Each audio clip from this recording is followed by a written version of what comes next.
澳門政府今年將會啟動修法，規範管理網約的士。有的士業界建議以失約費同先付後坐嘅方式保障司機。有交諮會委員就認為失約費用要取得社會共識。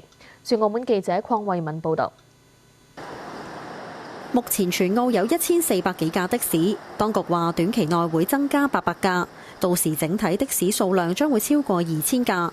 而家除咗喺的士站等車，坊間有團體推出涵蓋一般的士嘅網約平台，部分平台會要求乘客預先繳付費用。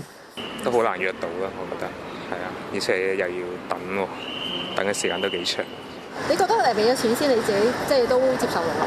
接受得到啊，因為後面嘅話，如果佢多退少補啦嘛。幾耐可以 call 到？2分鐘，好快。當局正推進增設網約的士服務，以及監管網約的士平台嘅研究。有的士公司反映，網約訂單失約嘅情況普遍，希望訂立失約機制，例如繳付失約費等。商會就建議可以先付後坐。你俾咗一個基本嘅費用先，確保你唔會失約，亦都鼓勵更多嘅司機咧去接單嘅。